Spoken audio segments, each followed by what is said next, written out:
For Medium Brown, it was a second film. For Medium Brown, yeah, that was very interesting. We'll talk about that some more. And you are? I'm Eddie Zapata. I made Ultimo Supper, the one with the parents meeting the terrible boyfriend. Was that based on any kind of personal experience? And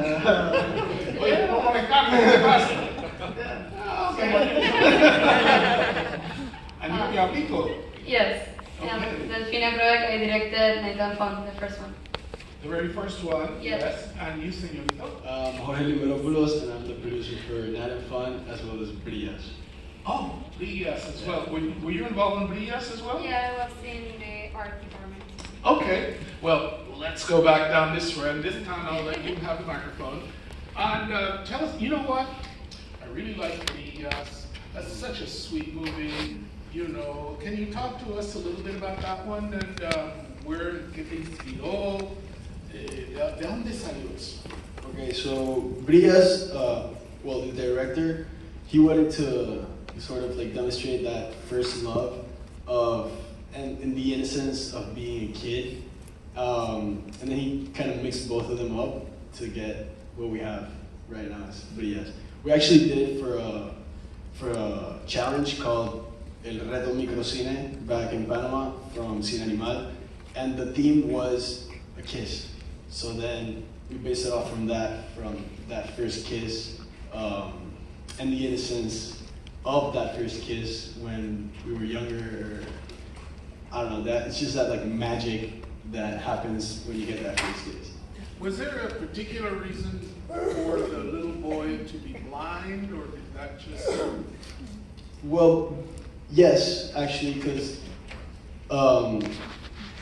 love, you feel it, you don't see it, and basically we kind of like wanted to make that kind of obvious, like the kid's blind, and when he says, when she says like, oh, but you can't see me, and then he says, but I can hear you, it's pretty much, that's what we were trying to convey.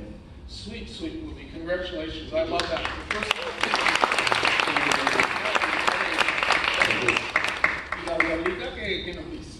Night and Fun. Yeah, I directed Night and Fun. I was also in the challenge that it was a kiss.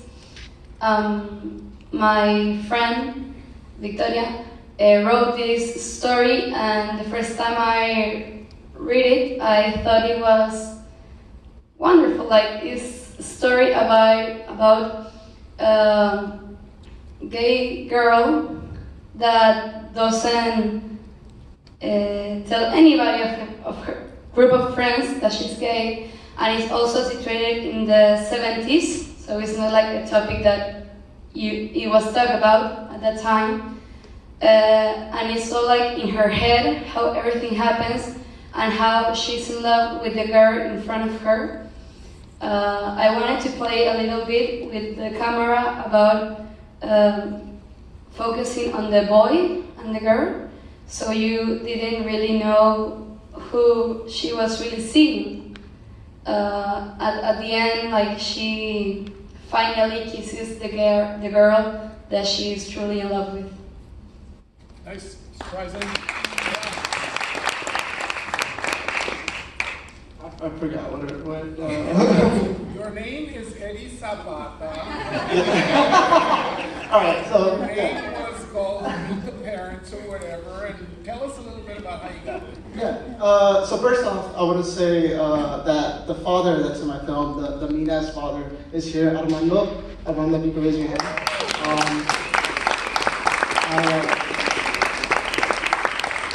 I wrote this short a while back. I went to USC for grad school for a minute, specifically one semester. It was stupid expensive, and I was like, all right, cool, I'm not gonna keep doing this. But I wrote it to shoot it my second semester. I had it written, and it was just kind of like laying around. I freelanced in production, so I was working on sets for a whole year, and then a friend, a DP of mine, he hit me up and he was like, hey, I have this camera, this lens kit. Do you want to shoot something? I'm like, cool, when? In like a week and a half. Cool, I need everything.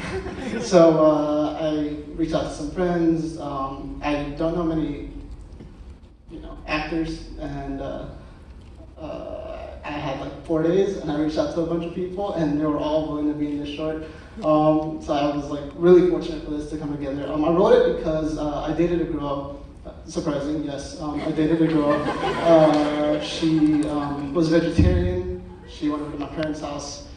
We had nothing there for her, so my mom specifically had to make some soup for her. And then I also based it off of my experiences meeting girls that I date. Their fathers tend to not like me. I don't know why. So I try to portray that fear in this short. So Ultimo Supper was based off of like those two experiences, histories in my life. Okay. Tell us a little bit about Murphy. Meeting Brown. Yeah, Meeting Brown. So I went to Art Center College of Design. I have one of my friends here. It's my second degree, and this one is in film. And I wrote this in my second to the last term. And as I was writing it, I was inspired by my husband's former best friend, who was down low racist. And he always made it seem like he was just joking. But then as I met more and more Latinas that were dating white men, I realized that this was a pattern that happened to all of us. And it didn't matter where you were from or how you grew up, whether you were white presenting, whether you were college educated or not, because this is my second degree. You know, I grew up in the Valley. I didn't grow up in East LA. My dad wasn't a mechanic. I don't have any gang members in my family. I don't have an accident. I don't wear hoops. So it didn't matter what I looked like or what I did. The racism still came out in very subtle ways. And this wasn't something that just happened to me. It happened to many, many, many women. And the men that I spoke to, because I did speak to white men as well as Latinas, and I specifically looked for Latinas that didn't look Latina, because obviously your experience in dating and living in the US and not having an accent and not being, you know, visibly Latina is very different than being a visible Latina in the US. And they're like, yeah, we go through this. I mean, I had a friend, the moment where he gets up to, Richard gets up because of the national anthem, that actually happened to someone who is now at UCLA Law and went to Harvard. So these things happen all the time, very subtle. And I also was very disappointed in a lot of the media representation where all Latinas are from East LA. All Latinas have gang members. All Latinas have the immigrant struggle story. And I'm like, oh, that's not me. That's not my friends. That's not the people that I know about. So I wrote it, and then I directed it in my final term at Art Center, and presented it for my final class. And then after that, I tweaked it to start introducing it to film festivals with the goal of getting it out there for as many people to see. Like they did in my classroom, where I had men coming out and like, oh my God, I've said these things. I've done these things, but I meant them as a joke. There was an Asian girl who came out and was like, oh my God, I dated a guy, and I never realized that what his family was doing was racist. And I'm like, yeah, that's full-on racist. So, and then the car obviously was, as we know, there was an altercation, if we want to call it that, where that car was specifically used. So to kill many people, to kill that woman that died. And so I used that car specifically because of that. The type font was inspired La Época de Oro de Mexico, because every love story is supposed to be very beautiful and has the same type. The overblown color, it's because she's going into a white world. If you get out, you notice the difference in color when she's living in a real world. In terms of the music, you see the various music. I had to be a female voice, and I stalked Sasha Sloan until she approved for me to use her song for a nominal fee, but it was still a fee. And in terms of, let's see, the color of the fonts, the editor's professional editor, he did it for like nothing. The DP, professional DP that works in the industry, he's actually working today too, did it for like nothing. The actors, Art Center had never received so many people responding to a call for for any film in the history of the school. Very much a current topic now. I mean, Yeah. I'm sure you've heard the term microaggression Well, bandied about, and it is a very, very real thing. And people, sometimes, as you say, some of your friends are not even aware that they're doing it now. that you're doing it. I want to make one other comment about your film, then I want to hear about the turtle. You know, this is my second time watching this film with an audience. And I don't know if you've had this experience yourself, but the first audience I saw it with was just roaring with laughter. And so it was, but that kind of like, oh yeah, you know, and so I was kind of primed in a way for tonight's showing, and it kind of went the other way, because it is a serious topic. So I was just curious as to whether you've experienced those different reactions. Yeah, when I presented it at Art Center, and anybody that's familiar with any art college in the country or any film school for that matter, it's majority white and it's majority male. So of course the majority white males were dying laughing. And at first the women, which were like, I think it was 4 of us in that room, they were also, and then it was like, got more uncomfortable and got more uncomfortable. And like I said, my Asian classmate came out and said, I've experienced this before. And then a few of the guys, actually white guys, they came out and it's like, oh my God, I've said these type of things before. But my husband is white, and he's like, oh my God, that's Richard. And he's like, he doesn't mean it that way, because like even at the end, he goes to hug Alex, and he doesn't even realize he's being an ass. You know? And I think we're all used to like, you know, the super racists that are walking around like with the tiki torches, and we're like, those are the racists, those are the bad people. But we don't realize that the worst people are, or the more racist people are the people that allow these little commentaries to happen in front of them, and they don't say anything, and they don't shut it down. Yeah. So those are the people that we should be more concerned and aware of. And if we're ever in a room where there's the joke of like, oh look, your Latina girlfriend, she doesn't look Latina. And oh, did she bring the tacos or the menudo? She could cook. Like, those are stereotypes, those are microaggressions, and that's not okay to be said for anyone. And if you're there, whether you're Latino or you're white, it's your responsibility to shut it down. Good film, thank you for doing that.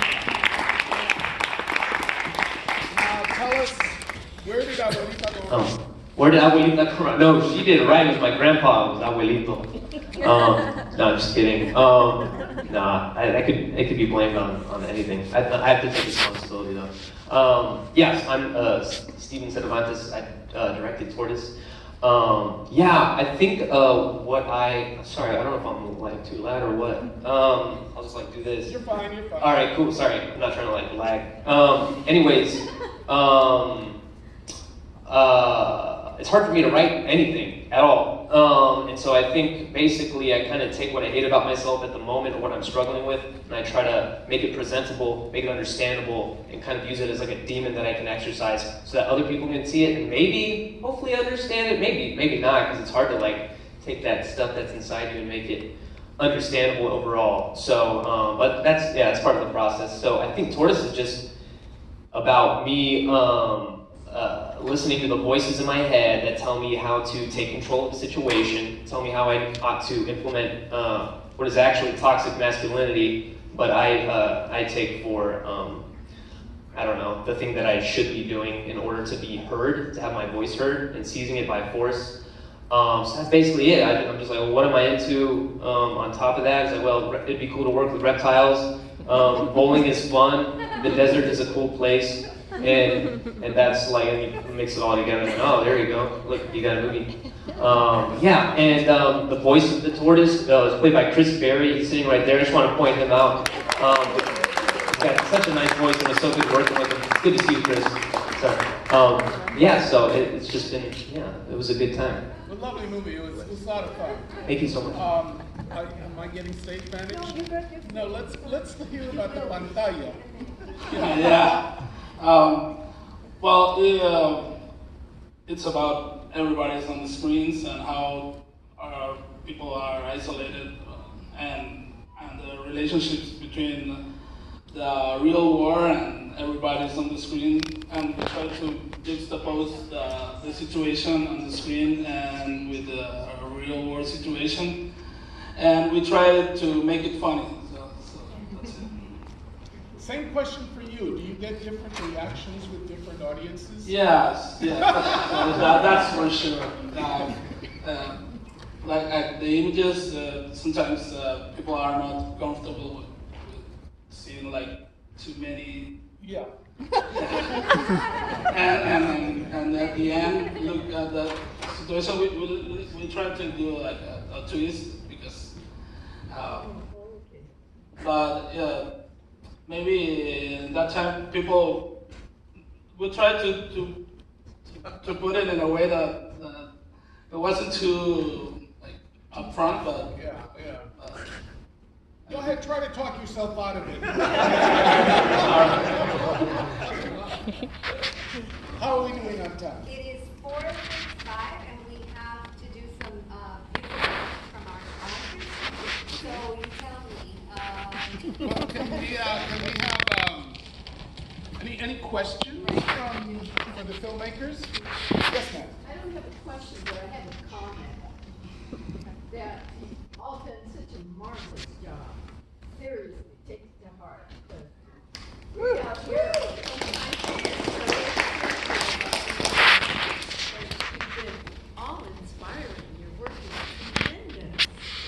It really is such touches, such nuances, and it's exhilarating for some of the individuals here just starting out.